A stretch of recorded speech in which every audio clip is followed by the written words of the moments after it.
Good morning to Assistant CEO of PCF, Ms. Tan Lee Ji, parents and educators who have joined us here today. Welcome to the PCF Parental Conference 2022, Embracing Individuality, Empowering Parents, Celebrating Children. I'm Angela, Deputy Director, Professional and Education Development, your host and moderator for this morning.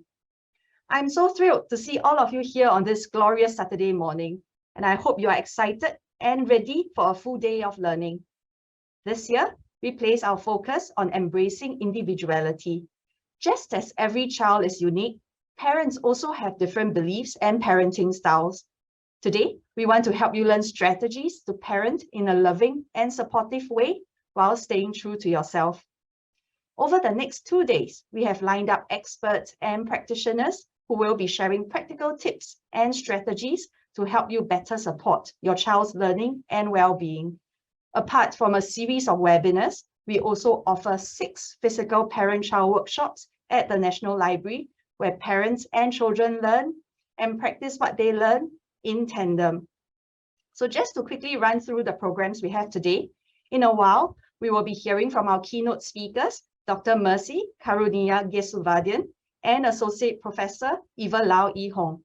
They'll be sharing about building lasting parent-child bonds and promoting child self-regulation through effective parenting strategies.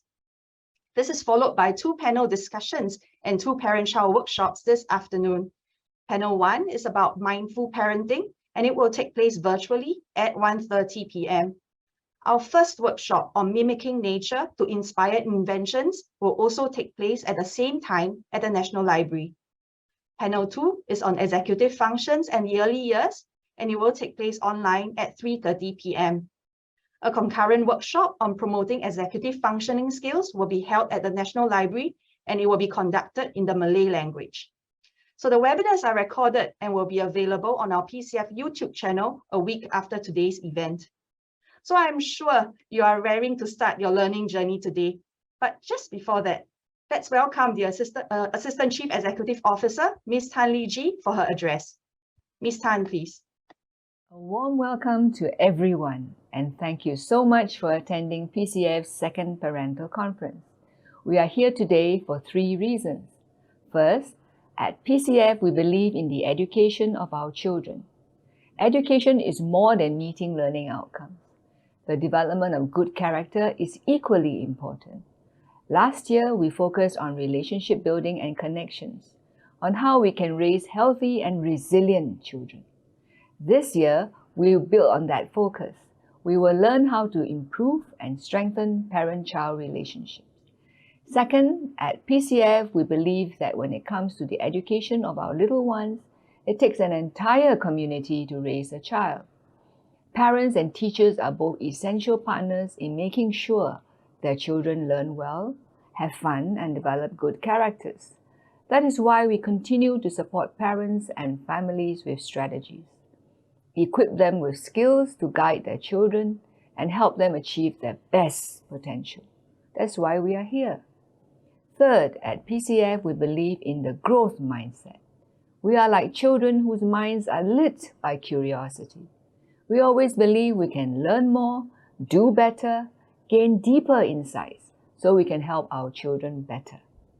In that spirit, we have looked far and wide to gather experts to come here today and share their insights with you. In this year's conference, you will learn the following: how you can plant the seeds for lifelong success, how you can empower your children to be true to themselves and to celebrate and embrace their unique characteristics and qualities, how you can develop skills to parent your child in a way that works for him or her, how you can shift your perspective to parent in a loving, supportive way while staying true to your individuality. Finally, choosing the best and most appropriate learning methods for each unique child is essential, because each child is like a different type of flower, and altogether makes this world into a lovely garden. We would also like to thank our partner, the National Library Board, for sponsoring a warm and conducive space for our physical workshops and recommending a selection of books and readings for this conference. I wish everyone a productive and joyful learning experience during these 2 days. Thank you. Thank you, Ms. Tan, for the very warm welcome. So parents, I hope you are excited to hear from our first keynote speaker for today. Dr. Mercy Karuniah Jesuvadian is a lecturer in the Psychology, Child and Human Development Academic Group at the National Institute of Education. Dr. Mercy has over 20 years of experience in education in Singapore. She has taught in secondary and post-secondary institutions, and her qualifications include a postgraduate diploma from the National Institute of Education, a master's in English Studies from the National University of Singapore, and a master's in early childhood education from the Nanyang Technological University. She obtained her PhD in early childhood education from NTU, and her research interests include many aspects of child development, parenting, and related research methodologies.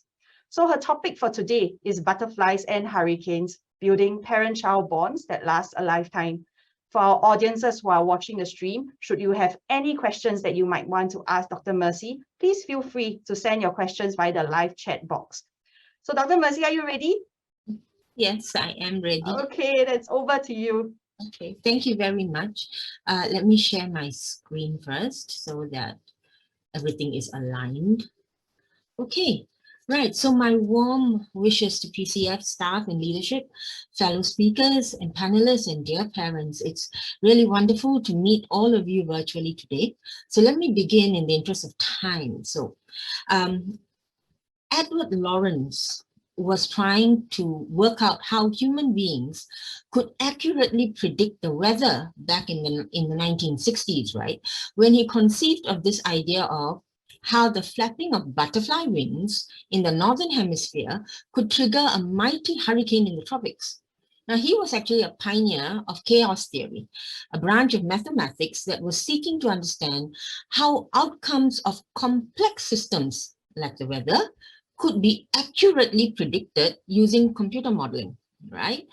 When the initial conditions governing these phenomena, the complex phenomena like the weather, right, cannot be easily monitored. Of course, today, with modern science and sophisticated computer programming, we know that butterflies can actually safely continue to flap their wings anywhere in the world, and they will not cause a hurricane. But the idea has stuck around, right?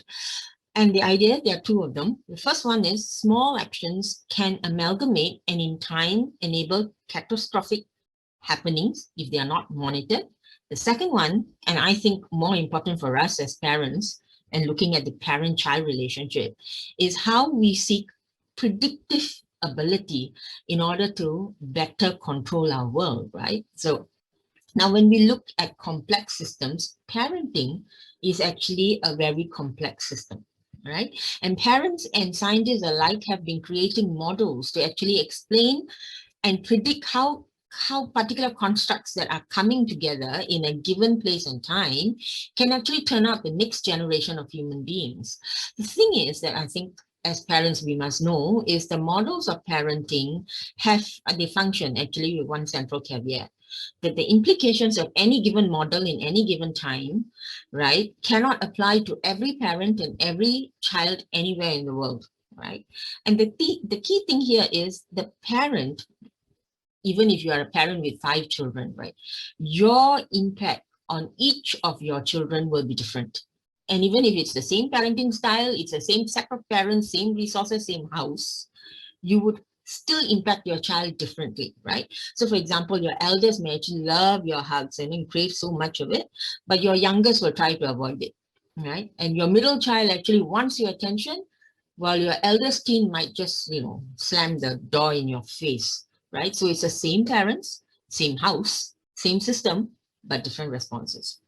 So the thing is about the parent-child relationship, and I think we need to understand this in some depth, is that it's actually a joint enterprise between the parent, so you, and it's not just you in your role as a parent. When we go into a relationship with our child, we bring everything about us to that relationship. For example, the history, your own social history, your values, your beliefs, your truths, what you hold as truths, your temperament, your communicative preferences. And these are just some things, and then that of your child. So when we look at that child, we have to look at the child holistically.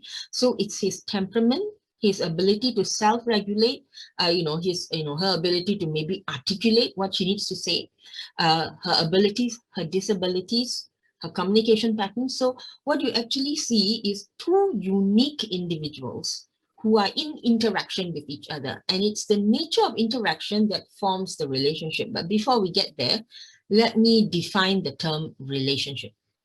Right, Hind in 1997, and I think it's actually a very useful definition for us to know, even though it came in 1997, right? States this: a relationship involves a series of interactions over time between two individuals who are known to each other.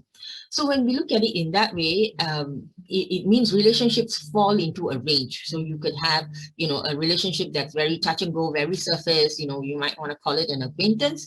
And then on the other end of it, you would have a very close relationship, which is very significant to the relationship that you're building is very significant. Now, the parent-child relationship is actually a very close relationship, but it's also a very unique relationship, right? Why? Because it has this notion of symbiosis, or it's called symbiotic. What it means is the parent and child, they actually respond to each other, and in that response, they actually create that relationship. The thing is, when we interact in a certain way, we end up creating a particular type of relationship. So if, let's say, my interactions are very short, to the point, it's always me as the parent telling the child what to do, but I don't actually ask the child or talk much to the child about the child's experience. What I have is a sort of a constrained interaction. So because my interaction is so constrained, the relationship can also be constrained, right? Then vice versa, if I have a more open dialogic conversational style, I ask the child is free to tell me what the child is experiencing, then that relationship becomes much more open. So the nature of interactions we have can create the relationship, and the kind of relationship can also impact upon the rest of the interactions that we are having. And this thing is called symbiosis, right?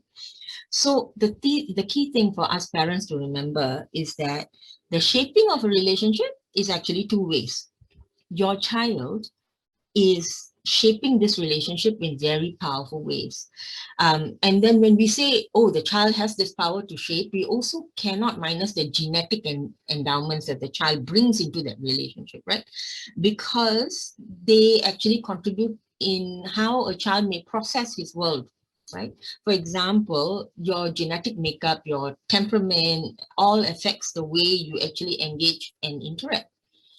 So even though parents actually want to have a certain amount of control over how a child is developing because they may have a particular intention, and the intention generally for parents the world over is that their child can live a successful and happy life. So in order to help the child live a successful and happy life, parents seek a little bit more control over how they can shape that child's movements towards that. But the thing is, in reality, it's not as simple as that, because your child will exert enough force to say, I want to go a certain way.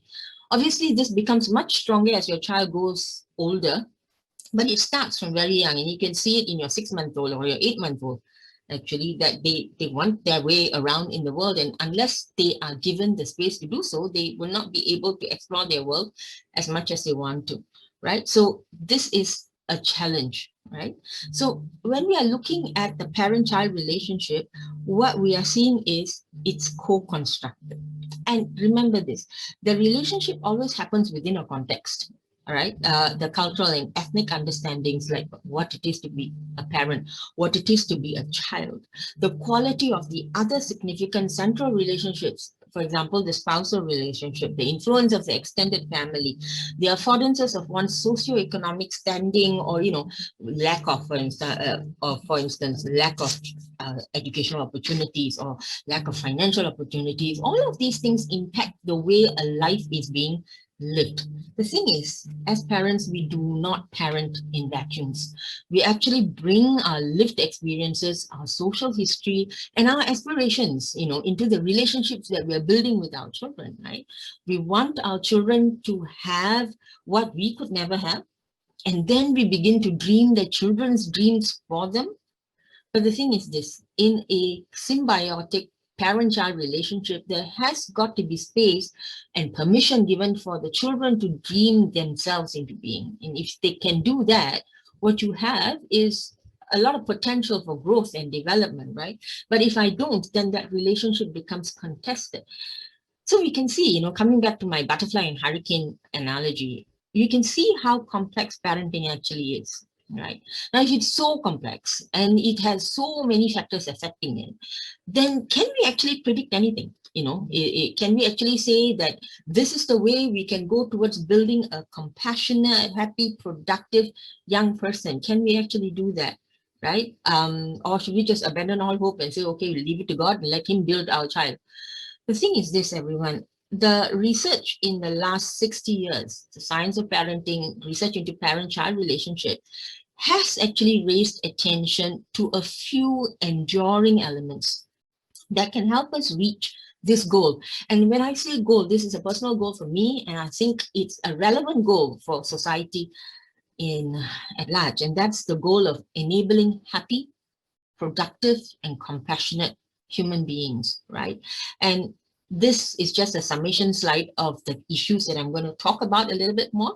But just to capture the ideas for you, I am going to be looking firstly at the key principle, the fundamental principle that has been found to be key in enabling a strong parent-child relationship, and that is demonstrating love. Okay. So this is a known fact, right? Love your child. Of course, we love our children, you say. And I hear you, yeah. It's a very rare minority of parents who do otherwise. Yet, when we look into the research on parenting, this idea of demonstrating love recurs all the time. Demonstrating love. So what does it mean to demonstrate love?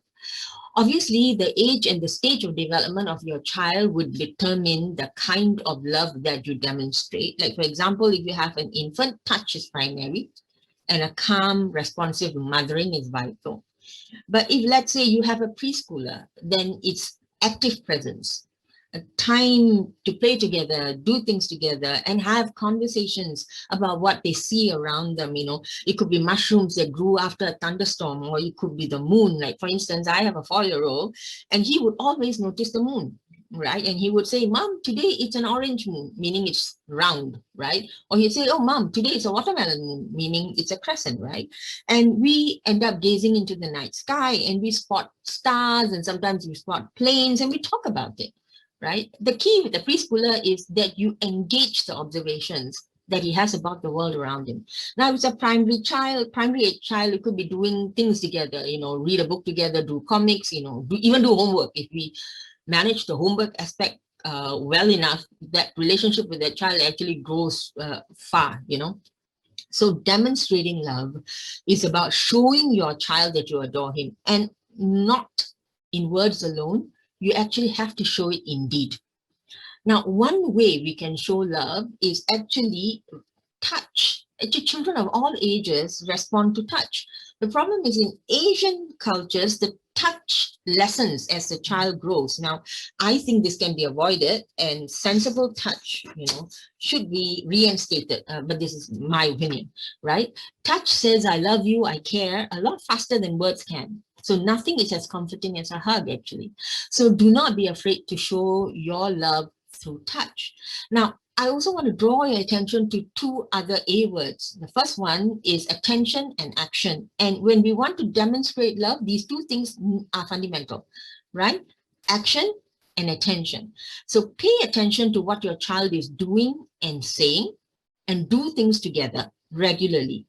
I now go on to explain these two concepts because they actually help to build that strong bond with your child. So first thing, how do I do this? Right. Sorry, I missed this slide. I want to actually have, Right. So the first thing that I want to do is I want to observe my child. Yeah, I want to observe my child deeply. So when I say observe my child, what do I want to know? I want to know his strengths. I want to know his joys. I want to know his abilities. I want to know his exceptional talents. You need to learn to pay close attention. So notice how easy or difficult it is for him to get things done. And I deliberately avoid the word weakness, because when we pinpoint strengths and then we pinpoint weakness, there is this danger, right, of labeling. We label and then the child sort of labels himself, right? So I would like to sort of avoid the term weakness, and instead let's look at it in terms of strengths and difficulties, right? So how we name our child's difficulty actually has a lot of impact. So when you observe your child, look at what your child can actually do well, easily by himself, which he enjoys, and what he seems to have a certain struggle with, right? So we need to know both. We can't be like blind to the flaws that our child may have, right? We cannot just say our child is also good, because when we hero worship our offspring, then we cause other kinds of problems. So instead, as parents, we need to build the relationship we have with our child in positive and constructive ways. To start us on this relationship journey, we must first build up our skills of observations, like I said earlier, right? When we observe, we do not evaluate. Okay, we observe, we watch in order to understand. So that's a key thing. So when you're watching your child to try and understand what he can do well, what he's struggling with, do not evaluate and say this is a bad thing, this is a good thing. Understand what is happening in his processing, right? So when we can do it this way, where we are seeking to understand, what happens is we can map our individual child's strengths and areas for improvement. So when I say improvement, what I mean is for us to help in areas that the child is struggling with in safe and comfortable ways.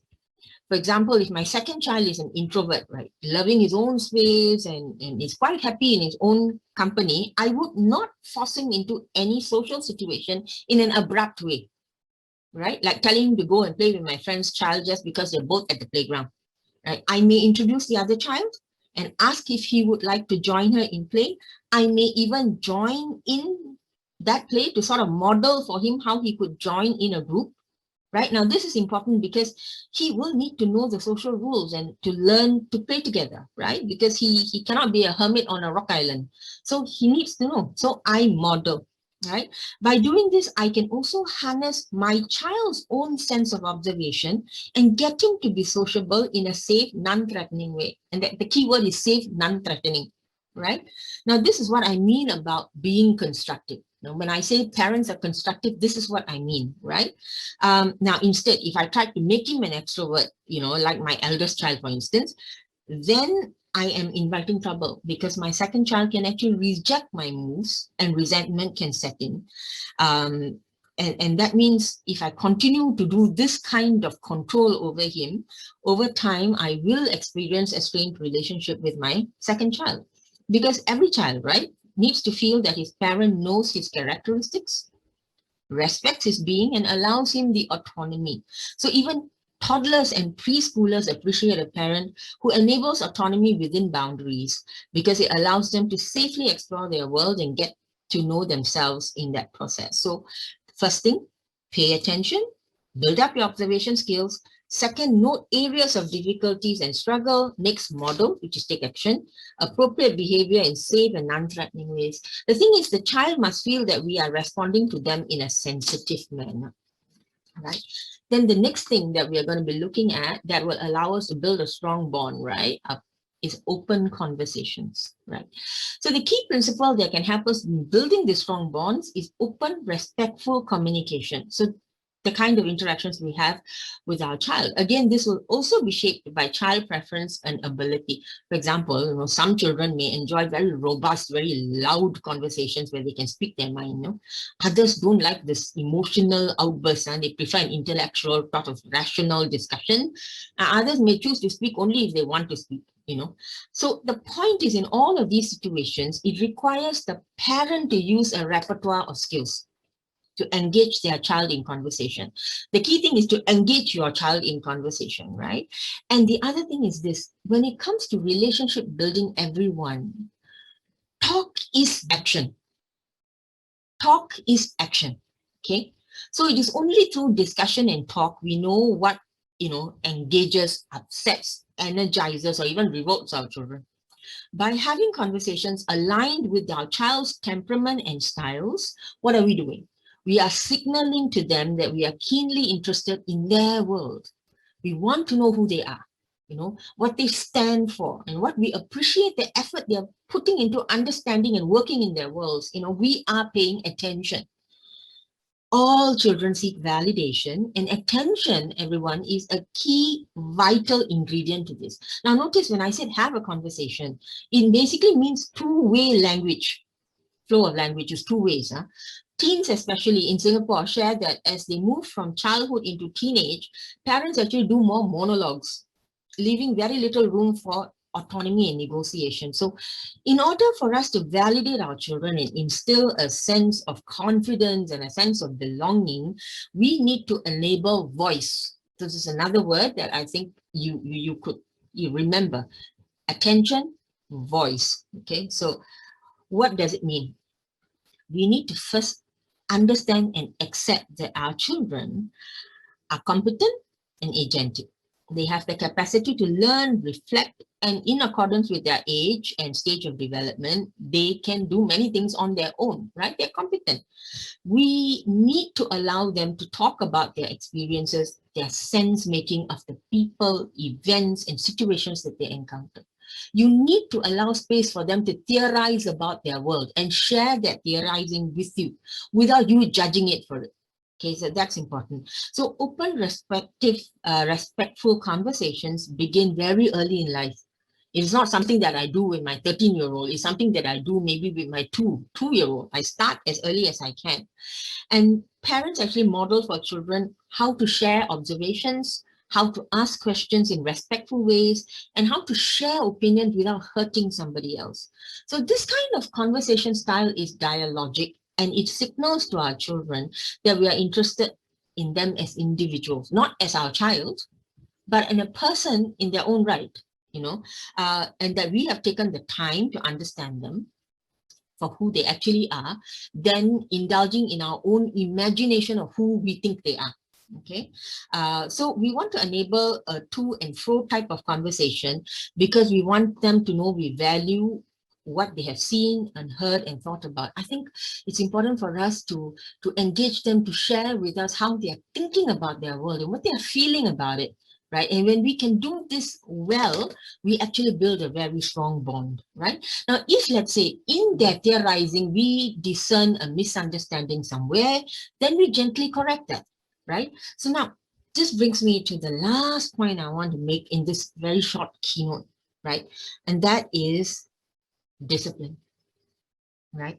Now, in our quest to build our child's potential and development, we have to practice discipline. There's no way we cannot be disciplining our children, right?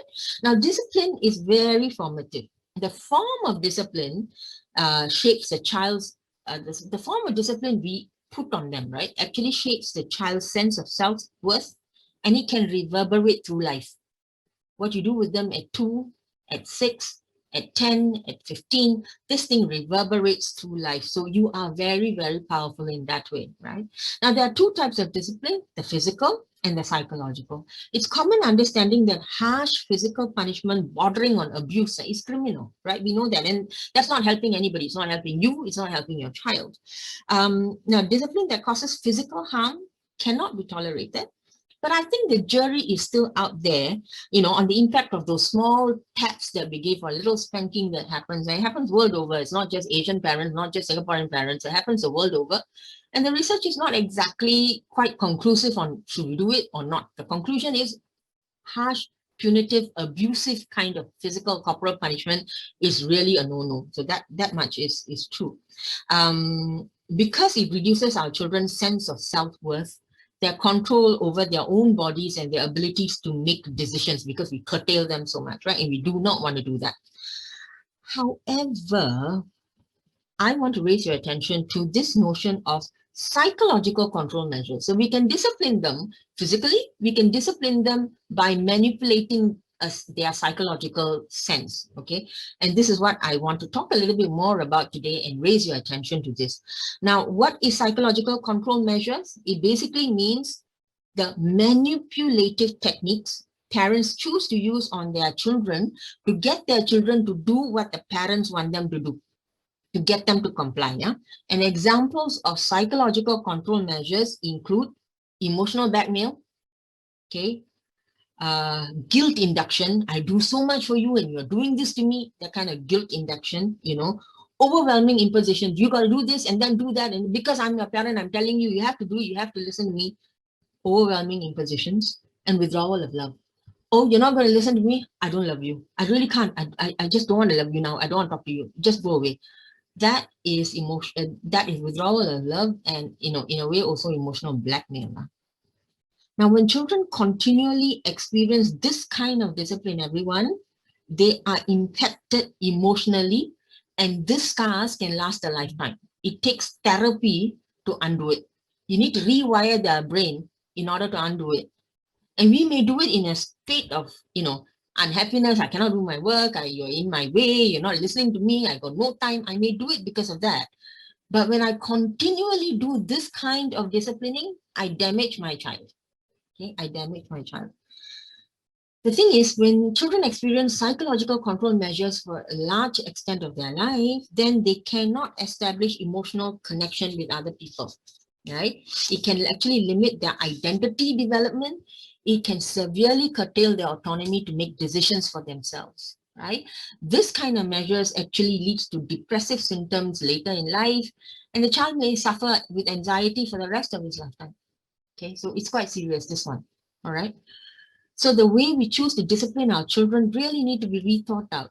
I firmly believe that the primary purpose of any kind of discipline that we do is actually to enable self-discipline and in our children, and to enable accountability. A child needs to be taught that there are logical consequences for any actions that they take. The wise parent would ensure that the child is held accountable for his action and encouraged to make amends. So this way, we can help the child develop self-discipline and self-regulation skills. So the point is, discipline, especially self-discipline, is vital to let a child live a productive, fulfilling life, right? Within the social norms and practices of his or her society.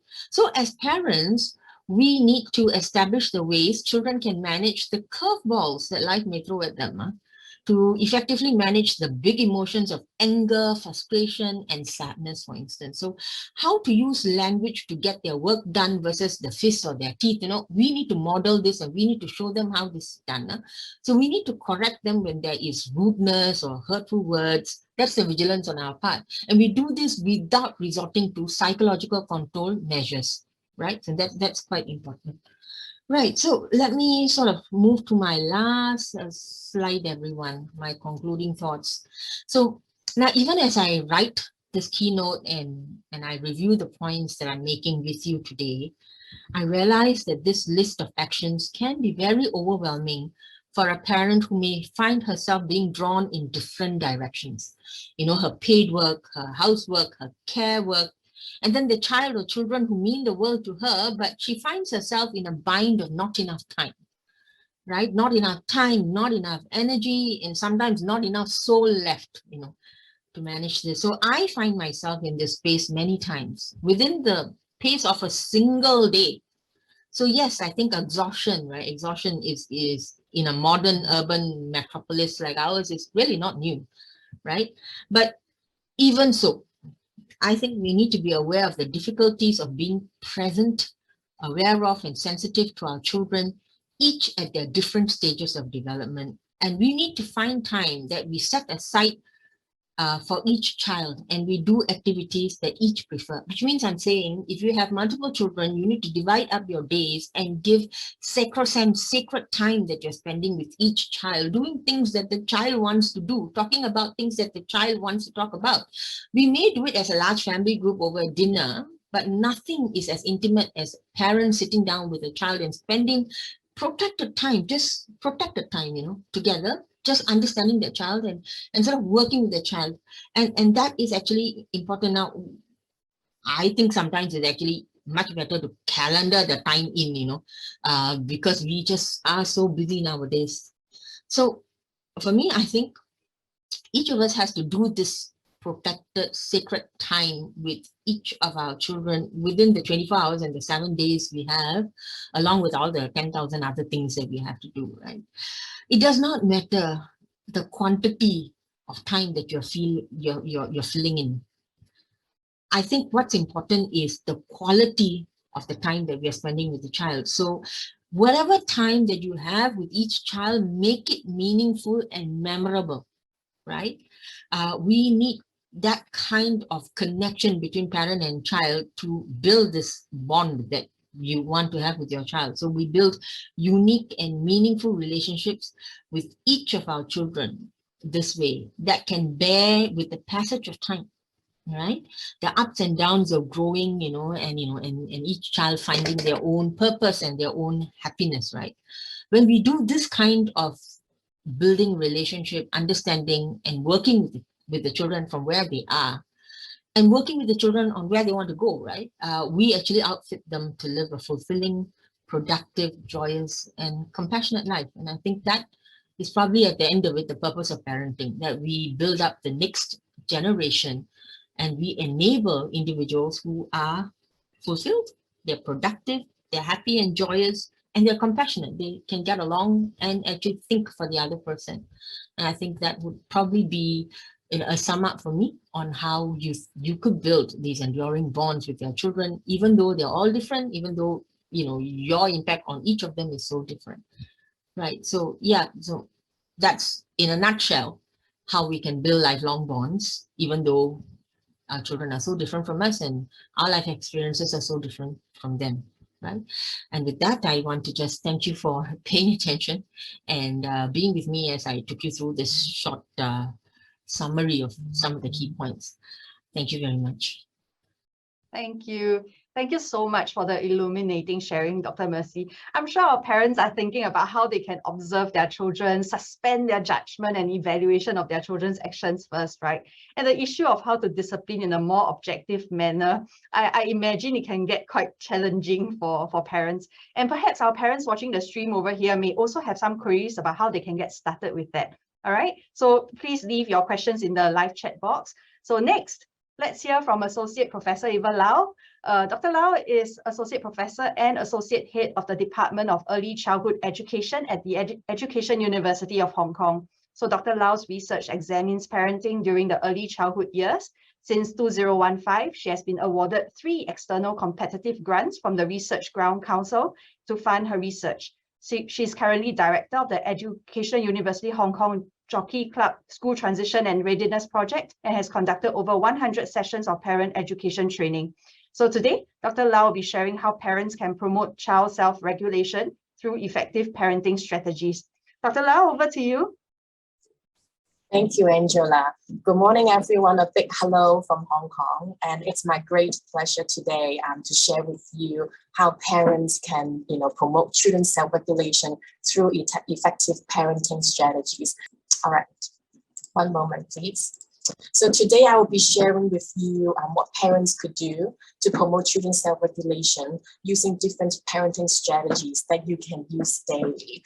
And I did not know Dr. Mercy before, but I see that a lot of things that she has mentioned is very similar to what I'm going to say, because these are really the fundamental things that parents need to do when children are really young to build up the relationship, to foster the self-regulation skills when they are young so that they can use them for their lifetime. So before we start, I want to first define what self-regulation is. Many parents, I'm sure you have heard of this term many times in school, from the teachers or among parents. In fact, self-regulation is very important for young children because it refers to the capacity an individuals have to regulate the internal cognitive activities, such as regulating their attention, shifting their attention, using their memory, right? And also to regulate and monitor their emotions, behavioral tendencies, and impulses so that they can achieve their goals. You can achieve, the positive well-being or positive behaviors.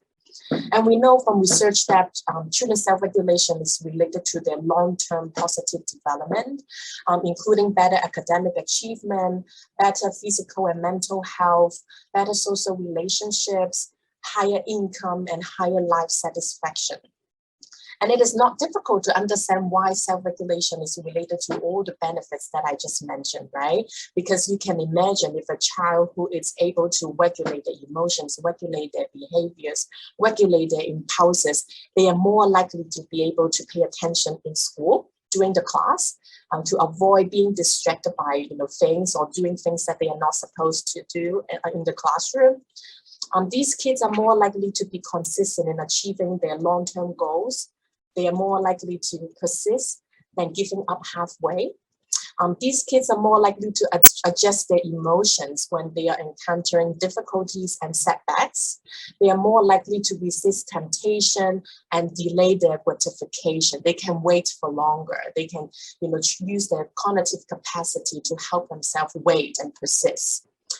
These kids are also more likely to actively and consciously complete their timetable or things that they are supposed to do.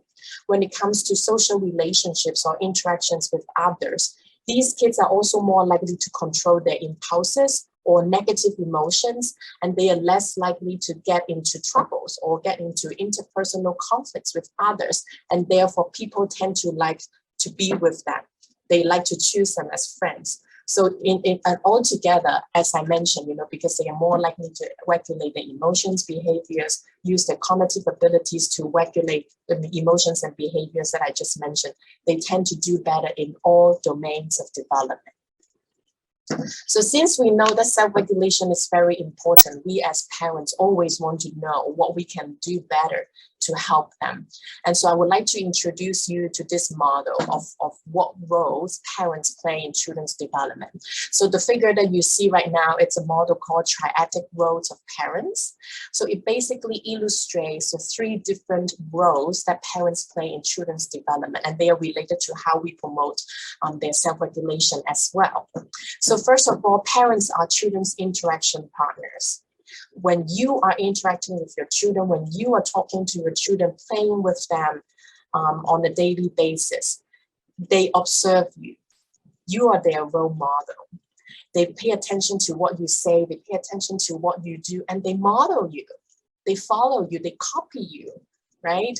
And so if you are able to regulate your emotions, you're able to, not lash out your anger easily. Instead, you try to think of a solution to solve the problem that you are having with, say, your husband or your helper or your colleagues or your children.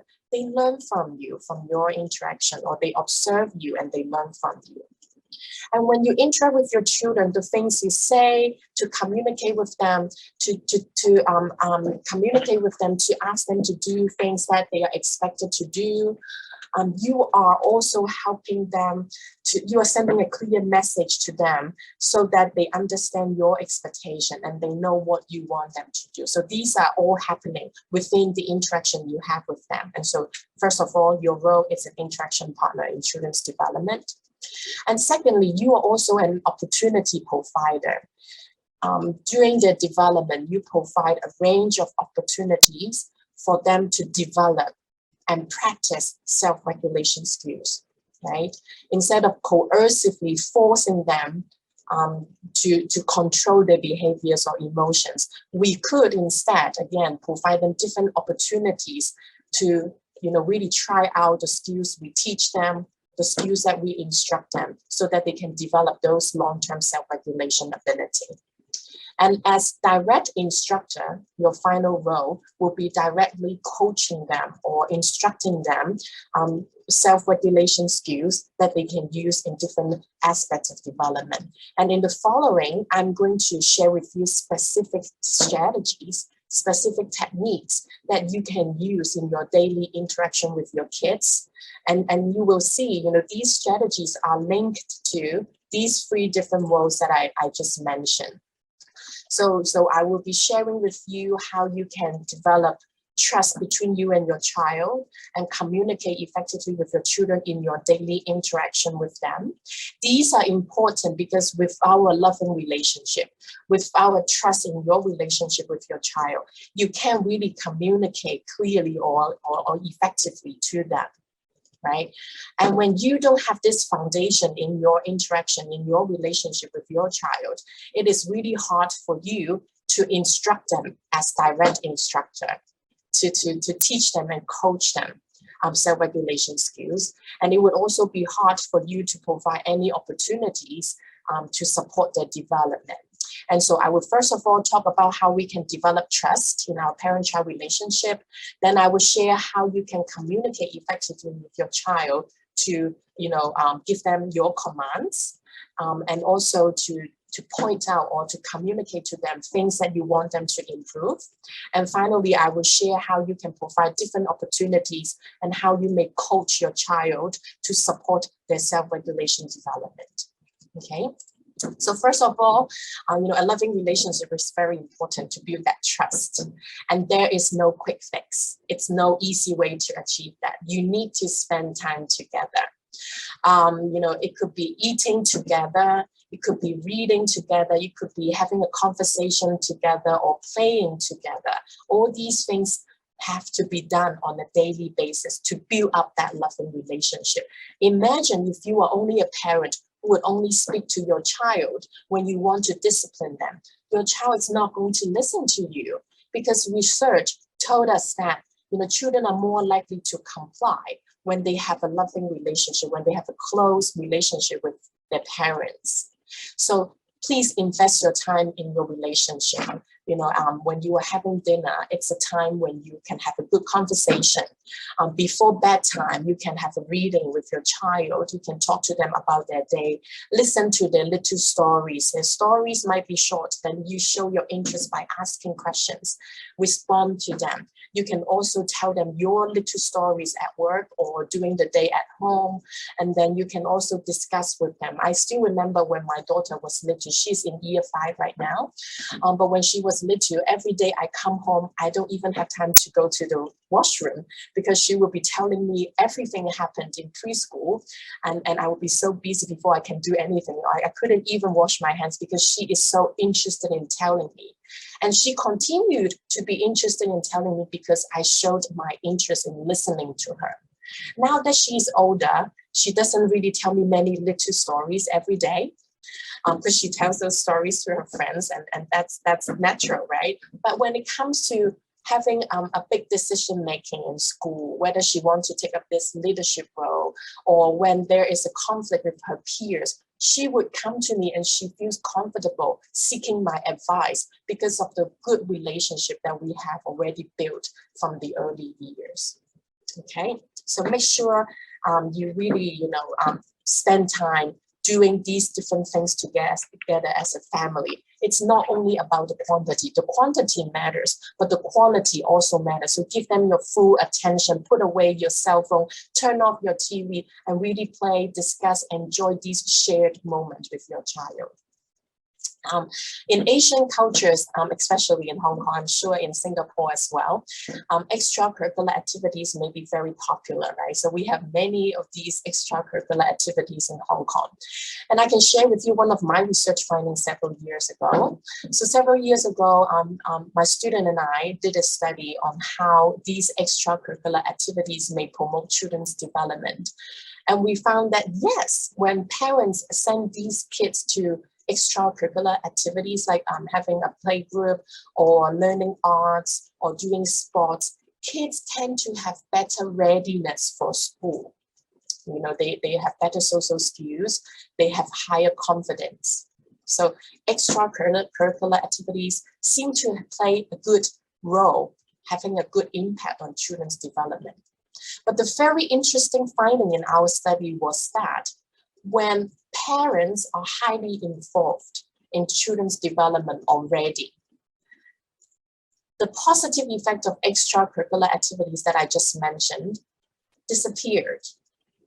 In other words, if a parent can devote time in helping their children read, talking to your child, encouraging conversation, helping them build up those language skills. When you are having a family time, everybody takes turn to play or to speak.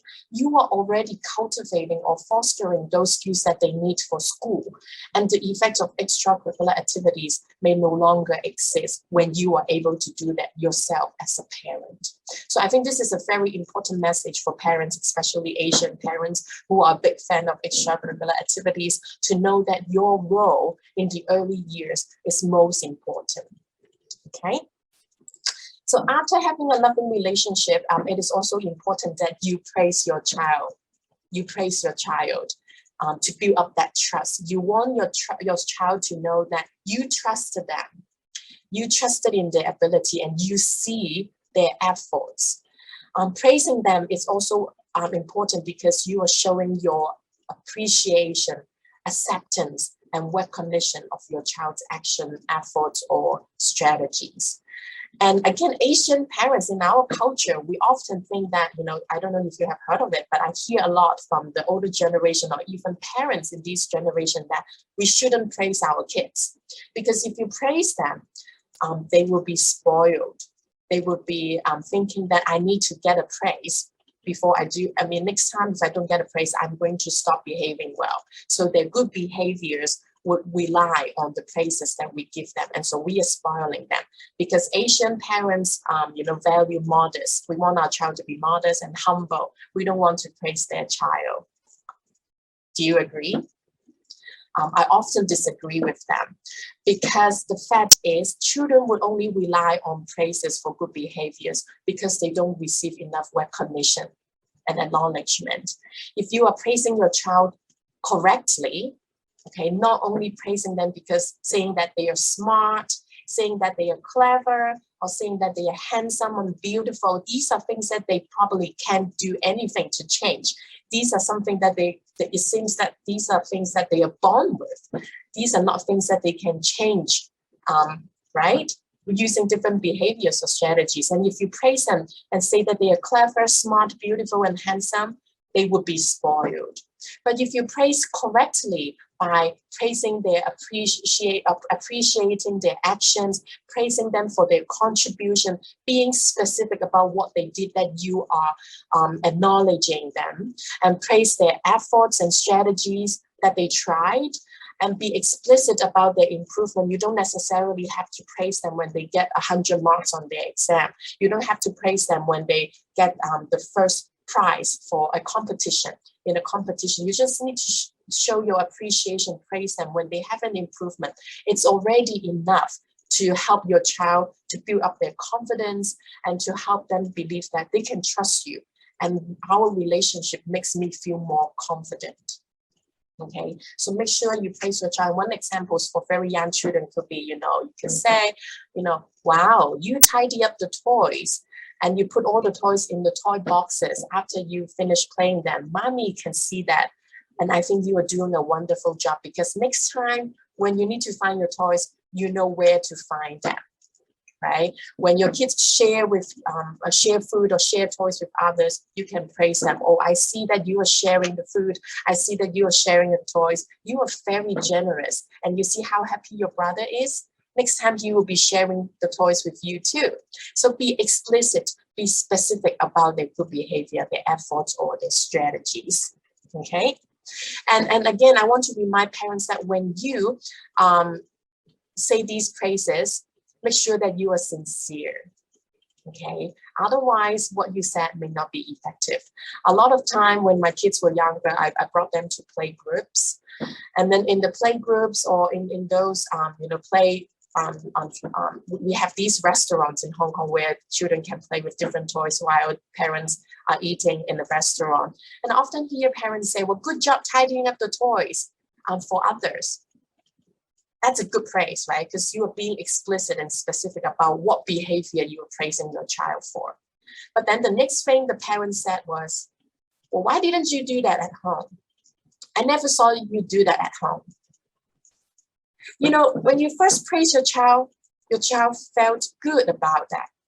And you're building up that confidence. But once you started to tease your child, the positive effect vanished.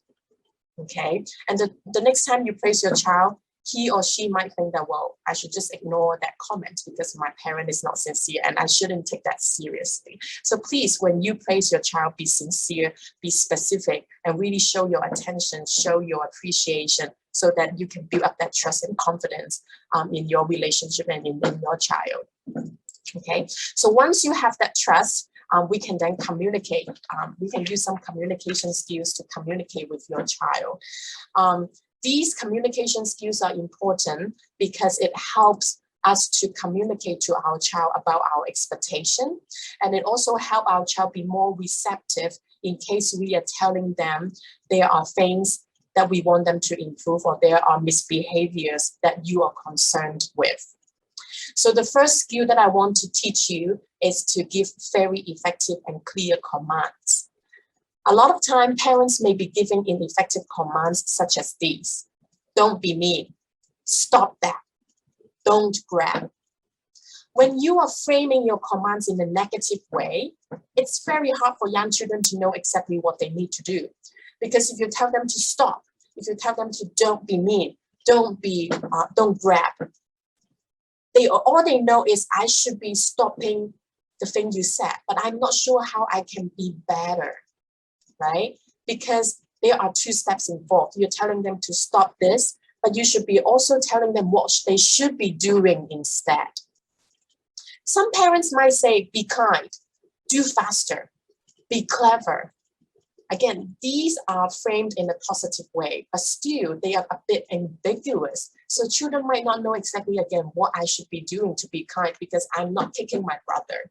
I'm not hitting my sister today. Why are you saying that I'm not kind? What should I do to be kind? If you want your child to be kind by sharing toys, by saying hello to people, by greeting people, then you should be explicit and be specific about what you want them to do. So describe the desired behaviors using observable terms.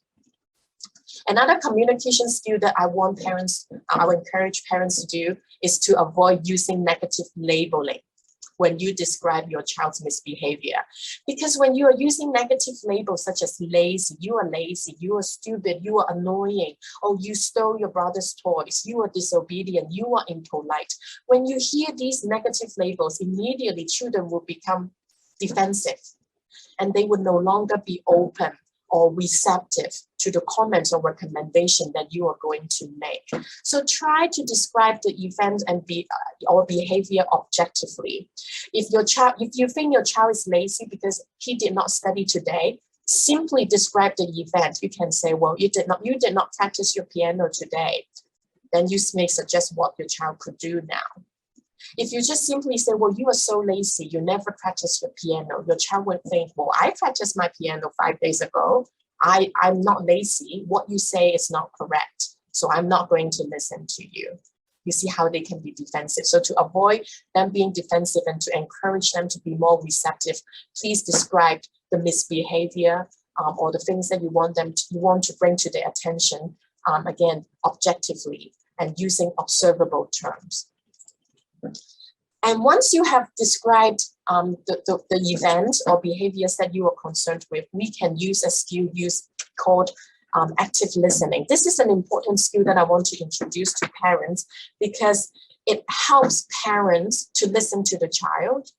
And during the process of listening to your child and talking to your child, you are encouraging your child to regulate their own emotions because your child will be able to listen to themselves while they are talking to you and sharing with you. And you are also allowing your child to listen to you when you reflect their feelings back.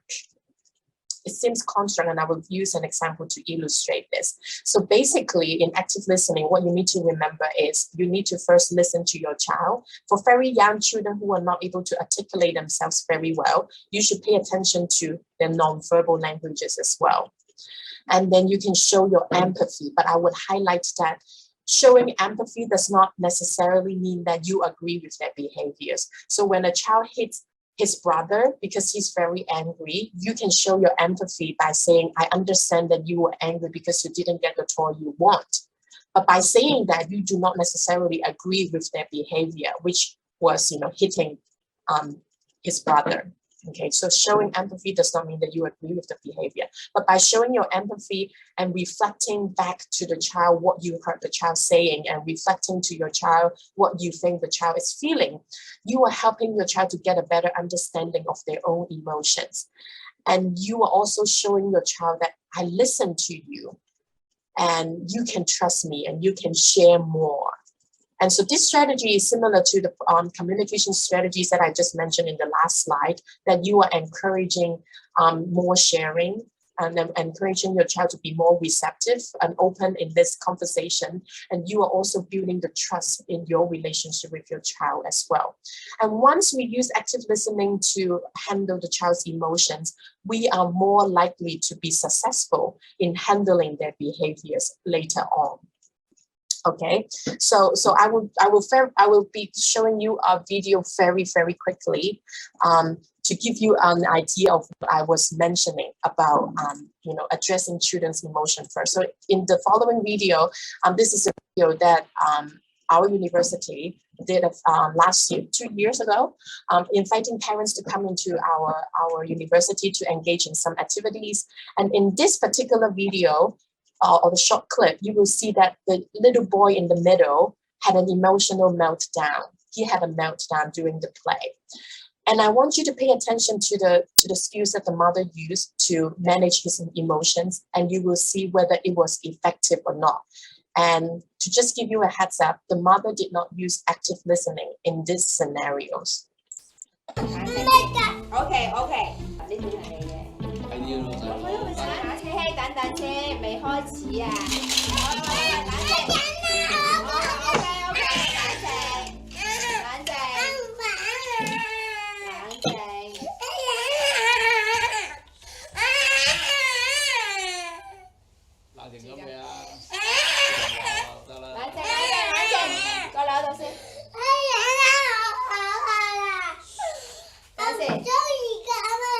頭先你有冇聽到啊？頭先你有冇聽到？等陣先。頭先你有冇聽到？頭先有冇話開始先？有冇話開始？未開始啊嘛。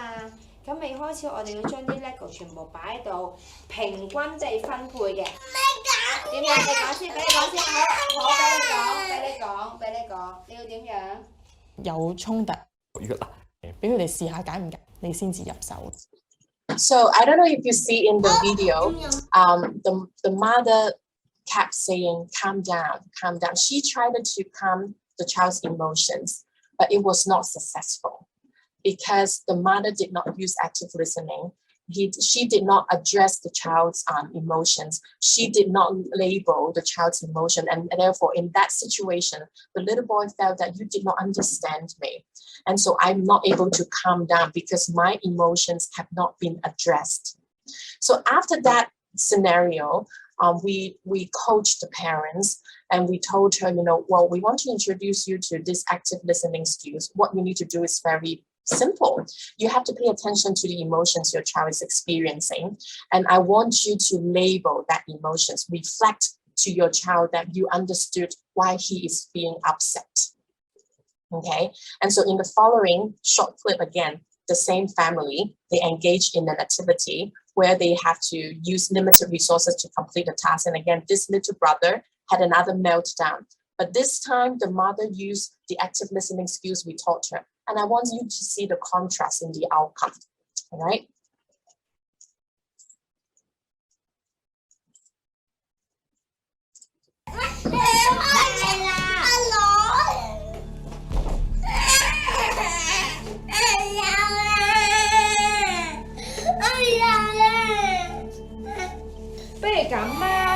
實咧，我明白咧，你冇紅色嘅有少少唔開心，紙巾先，係啦，有少少唔開心。不過我哋可以將個公仔變噶嘛。雖然姐姐就話咧就要紅色啫，但我哋可以將頭先個白色咧變咗搞笑嘅眼睛，係咪啊？搞笑嘅手手，搞笑嘅腳腳，咁咪可以令佢變咗形咯。不如我哋試下啦，好唔好啊？ Well, I did not have much time to explain the context, but in this very brief short clips, you will see that they have limited resources. The boy didn't get to use the red crayon to color, and he was very upset. But the mom simply said, well, I know you are upset because you don't get to have the red crayons that you want. She described the incident. She described his emotions, and immediately the boy calmed down. You don't even have to say the word calm down. He was already calmed. And then the mom suggested, why don't we just use a white crayon to color the black area? Well, it wasn't so fun to me, but the boy was okay with it. You see how powerful active listening could be when you are able to respond to the emotions and label that, and helping them to feel that somebody understood me, and they will be able to calm down. Oops, sorry.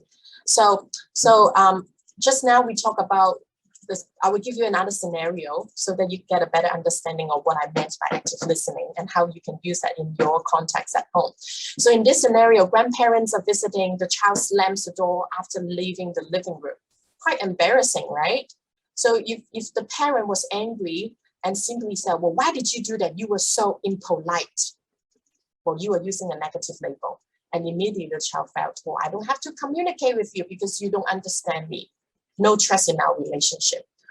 But if the daddy, in this case, used active listening, you will see how the son will be more able to share more and willing to share more. So what this daddy did was, just now when your grandparents are here, you left the living room and you slammed the door. What happened? The son said, I was reading. You are all very noisy every time grandparents visit because they were talking loudly in the living room.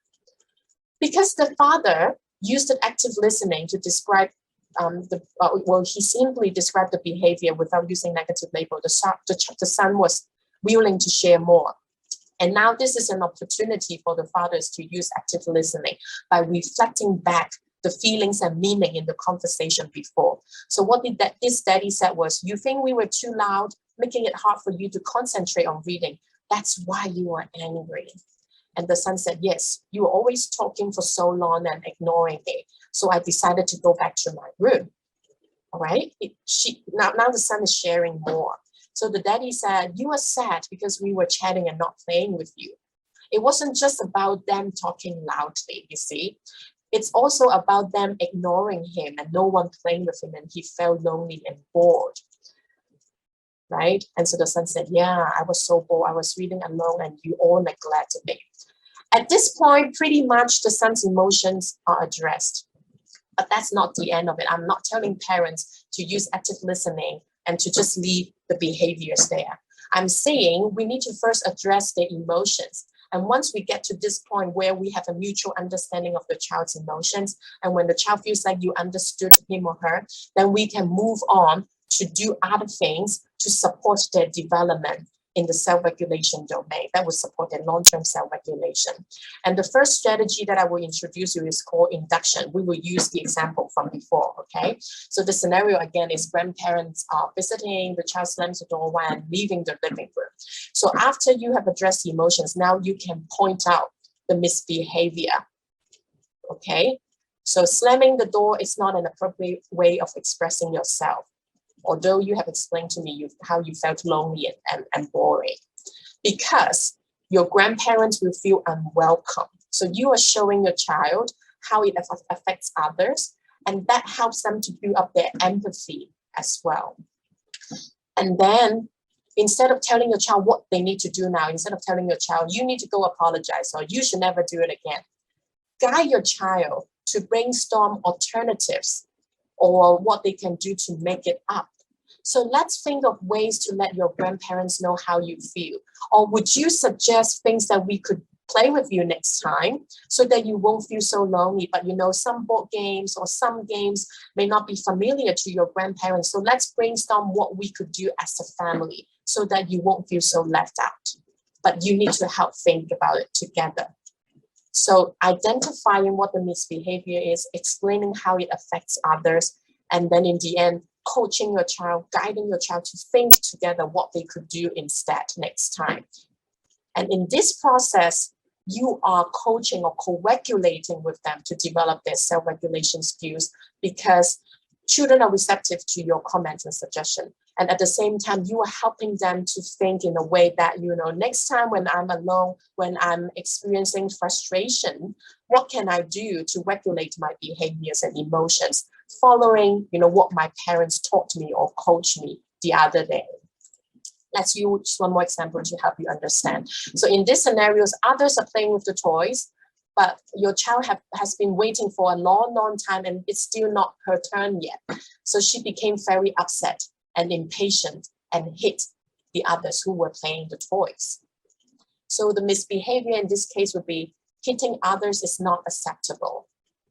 Right? But before that, of course, you would talk to your child about the emotions, listen to her why she did that, have her say it one more time from her perspective. And after active listening, then you can tell your child, hitting others is not acceptable because people will get hurt. You wouldn't want people to hit you either, right? But I understand how upset you may be when you have waited for a long time and did not get to have your turn. But still, we shouldn't hit others. What do you think we should do now that you have hit them? Maybe it would be apologizing.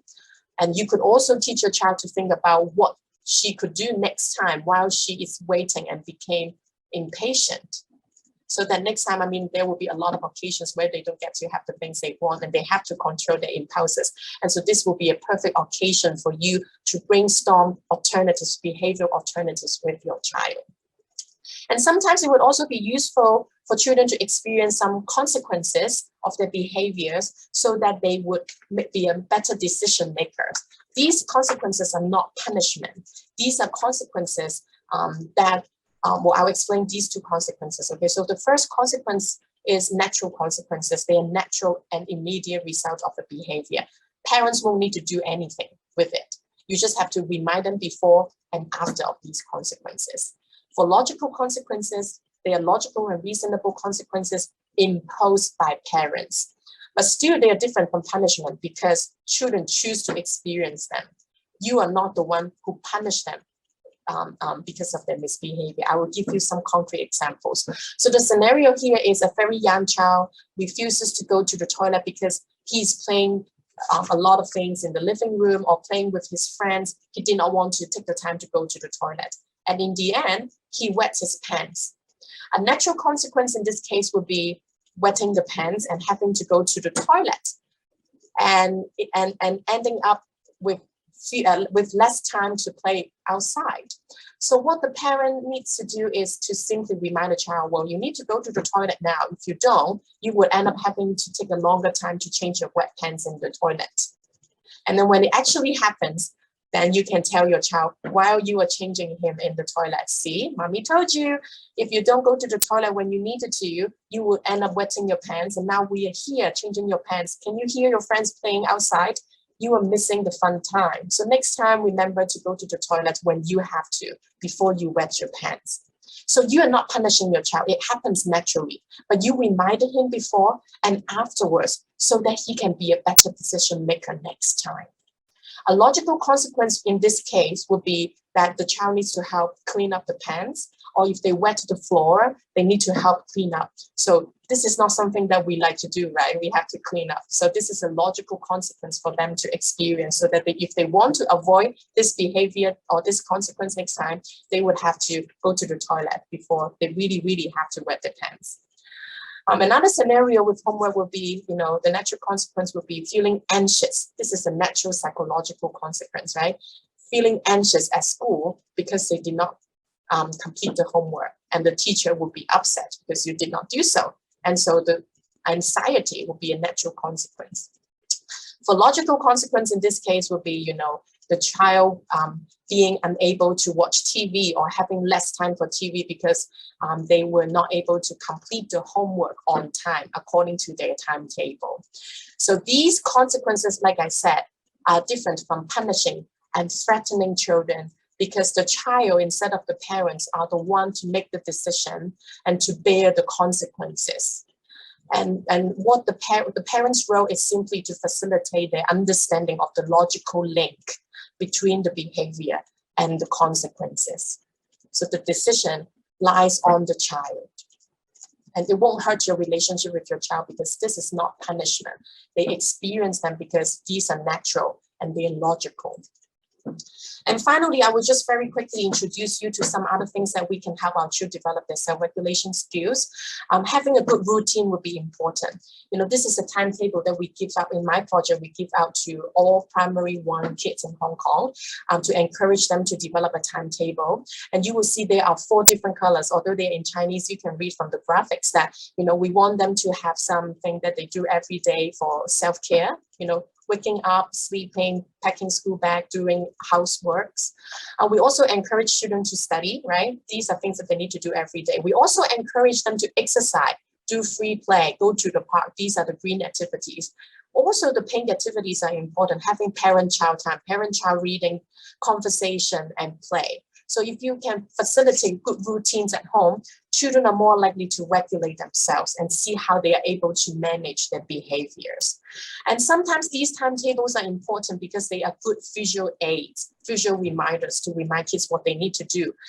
This is one picture that I post on the wall in my home to remind my 2 children what they need to bring to school every day.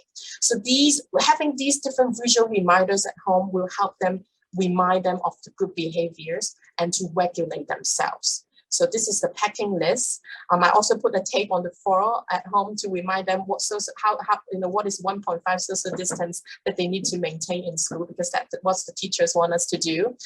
Parents can also, you know, make different visual reminders at home and post them everywhere, on the wall, in their room, in the toilets, or even in their school bag or on their pencil case to remind children of the behaviors that they need to regulate. I will just give you some examples to inspire you.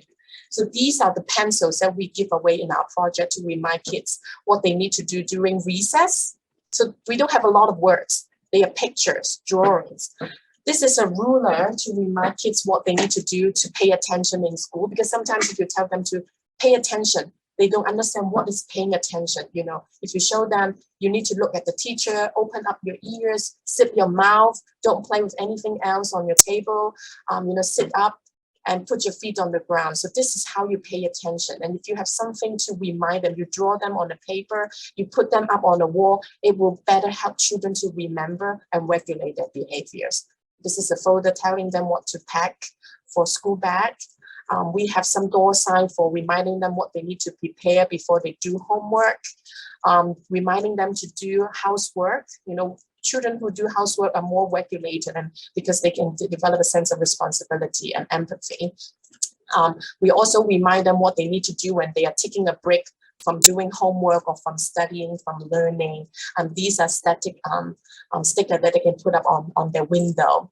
So just some ideas to inspire parents what you could do at home to develop these visual reminders to help children remember and guide their behaviors to eventually build up their confidence in self-regulation and develop or polish up those self-regulation skills. So to sum up, what I tried to share today is you need to have a good relationship with your child before you can do any discipline or to support their self-regulation development. So you need to be consistent and warm and try to understand the reasons behind their behavioral problems. And once you understood the reasons, you can guide them to behave in ways considered appropriate with a goal in your mind to develop their long-term self-regulation skill. The key is not to control their immediate behavior, but to help them develop sustainable self-regulation skills that will be important for their lifelong development. So thank you for listening to me, and I look forward to answering some of the questions you have about my talk. Thank you. Thank you. Thank you so much, Dr. La. I can sense our parents are all busy taking down notes. And I mean, active listening on its own, based on the video that you showed just now, it just tells us how impactful it is. And you know that the strategies that you employ, the questions that you ask children, often the things that you say. And I think I believe parents are also probably recalling a recent event where they can also think about how they can really deploy your 3-step strategy just now, your identity, explain, and then guide 3-step strategy. All right. And I also checked on our YouTube page. I can see some questions coming in. So why don't we begin our Q&A session right now? So let's welcome Dr. Mercy back on screen right now, and we can take our first question.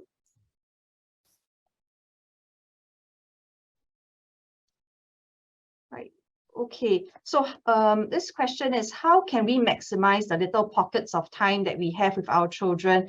This is a dilemma for working parents who often don't get to spend too much time with their parents during the weekends. So I think for our both keynote speakers, I think this is applicable to both of you. Would you like to share some of your tips, or you know, how you manage to squeeze in pockets of time for your children? Maybe you can start off from Dr. Mercy. Sure. I think when it comes to maximizing whatever little time we have to look at it in the sense that we incorporate what we need to do for the day, and we include our child in it. So for example, if it means that I'm cleaning up the house, then I would get my child to help me around with some of the things. And we'll talk about how to keep the house clean, or can we wipe this? And you know, being 4, he's actually quite happy to clean up. I think if you tried that with a 14-year-old, it might not work as much.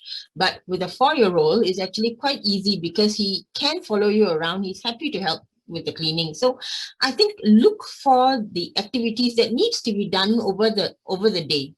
And as far as possible, include your child in that activity. So even if it's a household chore, in fact, I think using children or teaching children how to do housework, cleaning up after themselves and keeping the place clean is actually good life skill. You could also help them, you know, they can also help you with the cooking, for instance. If you decided to bake that day, what can your child do?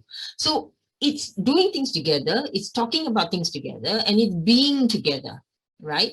And that already makes them feel quite special and connected to you because they are with you that day and they're doing something meaningful together with you.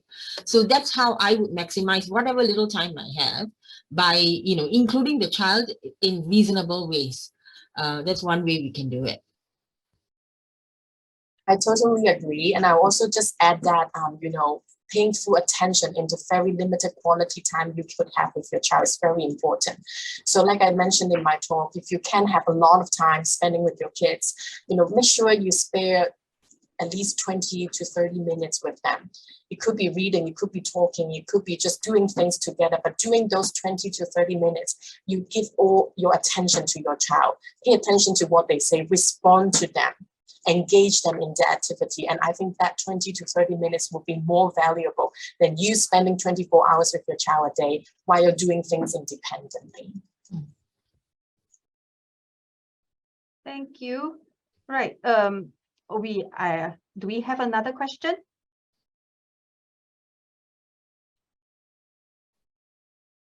Okay. So how can we be sure that we are exerting the right amount of control over our children without being an authoritarian?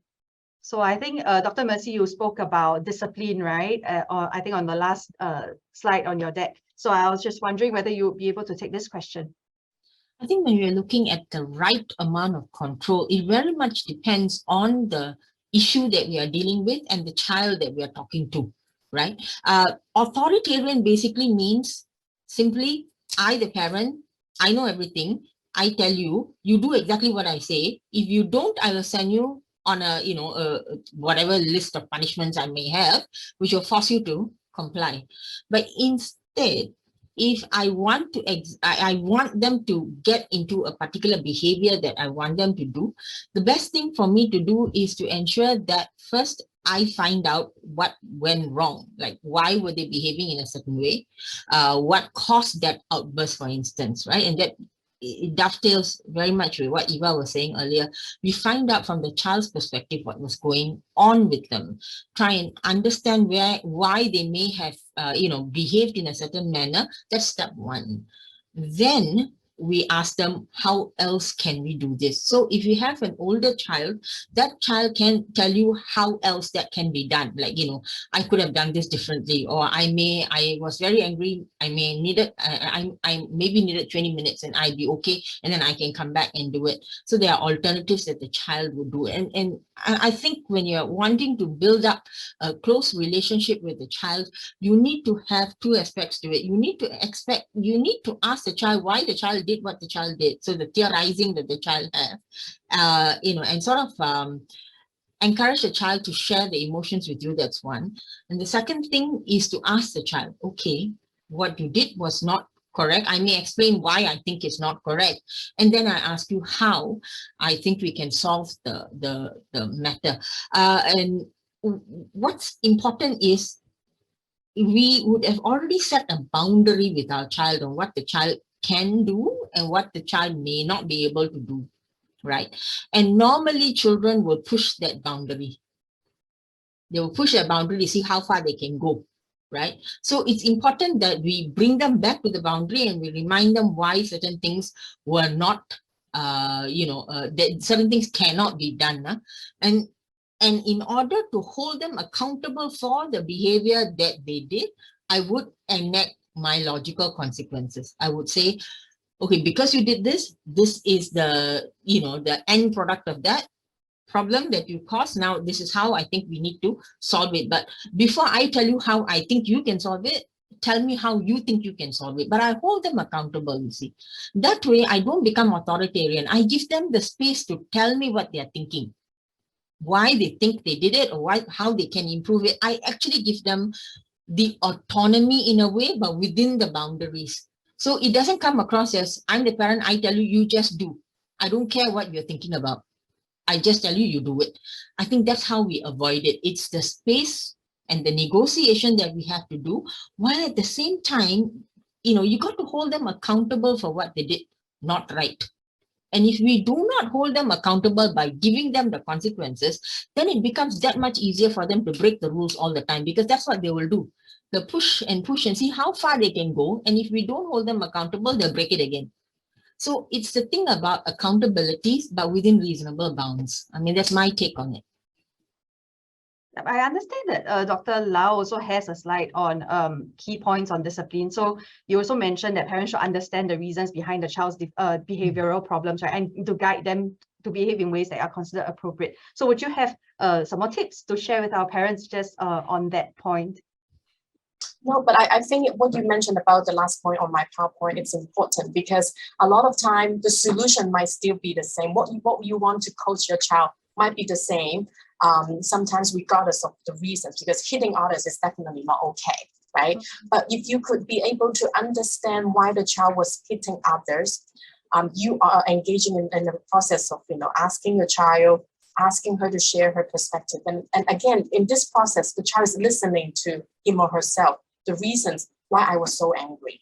So next time, if I want to avoid that, by my mom listening to me, my dad listening to me, and I listening to myself, I can avoid the same situation happening again. And so the control is not on my parents. The control will be relying on me. The power is on me, because I am able to regulate myself. And now I have the ideas about what I can do instead of, hitting out the next time. So this is how you can, hand over the power to the child, by trusting them, by helping them co-regulating their emotions, and brainstorming and coaching them what alternative behaviors they could engage in the future. Thank you. All right, can we bring up the next question?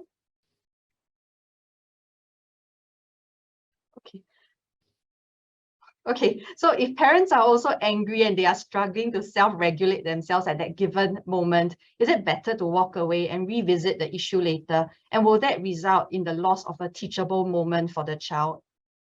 Maybe Dr. Lau? Sure. I think it's completely okay to calm yourself first, and it's very important that you can regulate your emotions.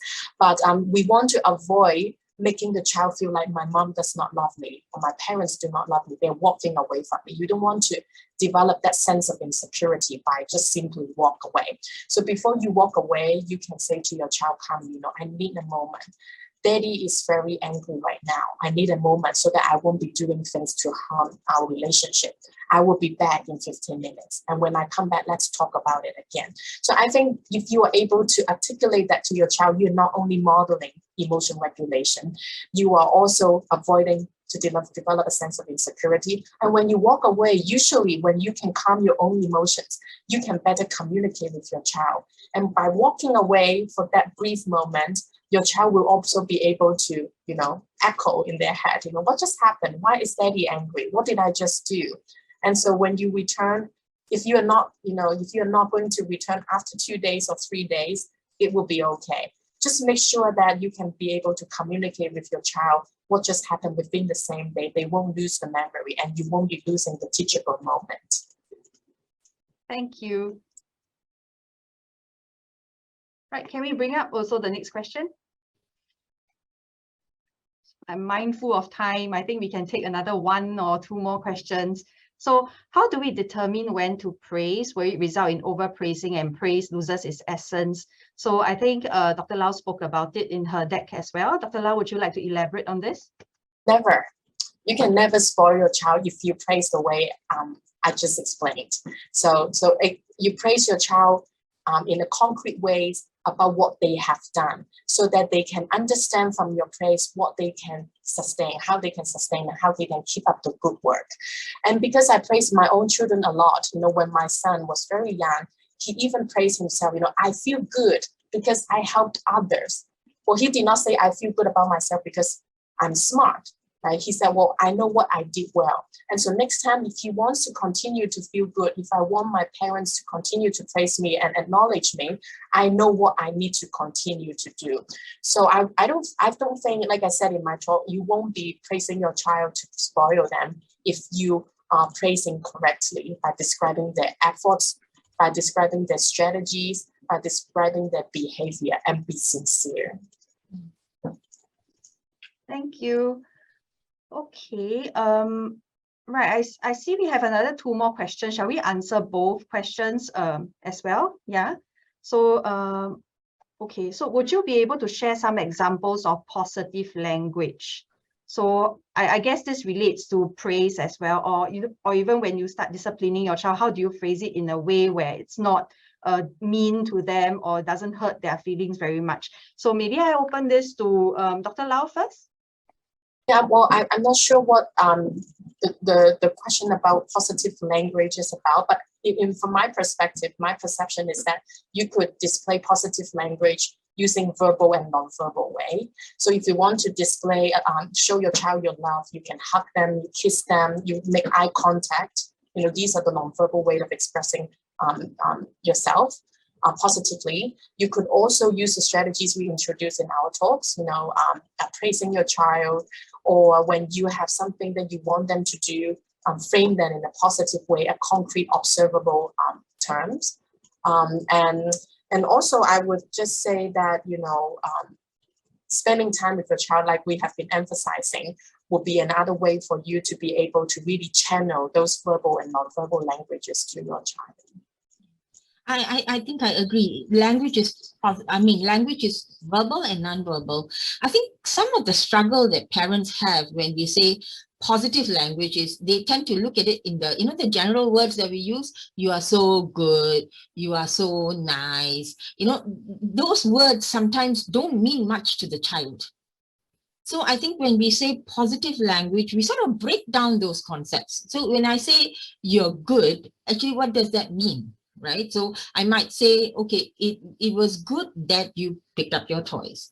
You were nice because you said thank you. So I think when we say positive, as far as possible, make sure that you don't use any do not. That means you don't negate, you don't put a do not in front of something, right? Because, like, for example, when my son is running, right, and it's slippery, and I say don't run, they usually ignore the don't and continue to run. Right? So it's much better, to turn it the other way and say, please walk, right? I suppose it's the same. So don't hit. It basically means, maybe you might want to say, don't hit. I might want to say, you may, well, I suppose if I say don't hit, I might have to say stop first. And then tell them, okay, I think you have to put your hands down first, or okay, close your thumbs over, stop, right? I have to sort of make it clear to them. I think when we say positive language, it's not always about saying nice things, like nice and good and very neutral terms, not neutral, what would you say, very usual terms that they use, which the children cannot unpack. So when we want to use positive language, make sure it's very specific and very clear to the child, which means it must be concrete. You can't use abstract terms, kindness, for instance. I know I end up telling my son, oh, don't be rude. Then sometimes he looks at me like, what does rudeness mean? right? So when you have to use language, you've got to be as specific as you can. So I think that's my take on positive language. Yeah. Thank you. I think that's a skill that everyone will struggle. I personally will struggle with that. Yeah. Right. So okay, let's take one last question, shall we? Okay. So how to control if you have a child with attention deficit hyperactive disorder, so ADHD? So Dr. Mercy, do you want to try with this first? Well, I'm not an expert with the special needs, so I can't really comment on this. But I remember when we were teaching in school and the experts on ADHD came, they used to talk quite a bit about visual cues and creating boundaries, like, you know, they're taping the floor, or they would actually have a routine in pictorial form kind of thing, so the children can actually see it and then they can follow. So here I think control is number one, to be able to sort of stabilize the child's external environment so that the changes don't cause abrupt emotional change for them. So to sort of standardize that, and then provide visual cues for the child to develop self-discipline.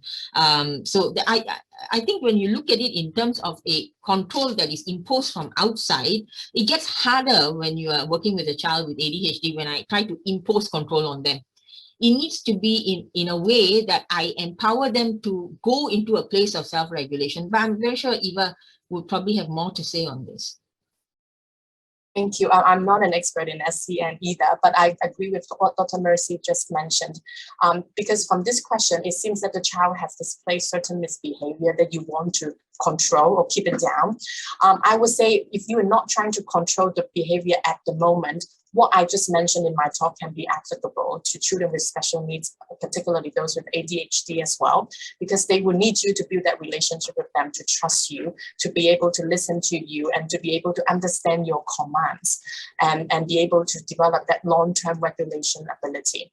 So if you are having a moment where you have to control the child, I would say, give very clear commands about what they need to stop doing, so that the child will be able to hear. You don't want to use long languages, long sentences. You want to be really concise and really specific about what the child needs to stop doing, or what the child needs to stop and do instead.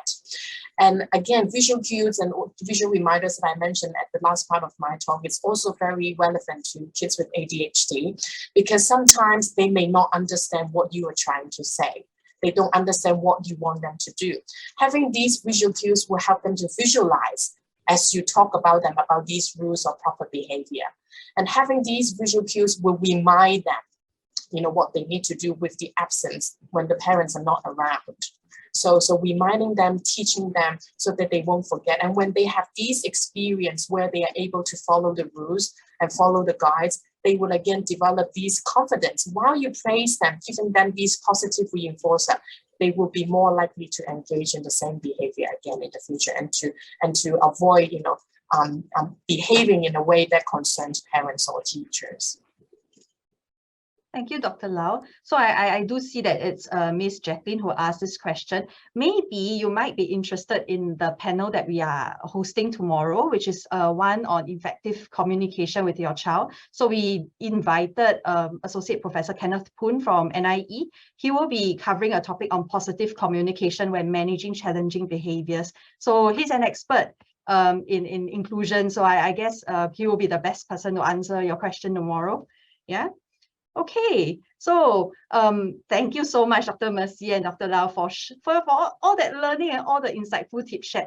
It's very practical, I must say. And thank you to all the many moms and dads that are here with us today. We all know that when parents see themselves as a team, right, and they work together, children will feel safe and good about themselves. And when parenting as a couple, partners also feel closer to one another, more confident and supported as a parent. So together, it creates a supportive environment for children to develop into happy, fulfilled, and resilient individuals. So I just wanted to share a little bit more. If you would like to have more evidence-based parenting resources and useful tips to support you in your parenting journey, do visit the Families for Life Parenting. It's a one-stop portal for parents to be parents and caregivers of children, featuring topics ranging from pregnancy to children's physical, behavioral, social, emotional, and cognitive development. You can follow the Families for Life Parenting on Facebook and Instagram. The handle is below as well as a website. You can follow them for useful articles, videos, guides, and parenting programs. And if you'd like to recap some of the pointers that you've seen today, you can access the videos on our YouTube page at PAP Community Foundation 1 week after today's event. So thank you once again. Thank you so much for joining us, and I hope to see you in the next webinar or workshop. Thank you.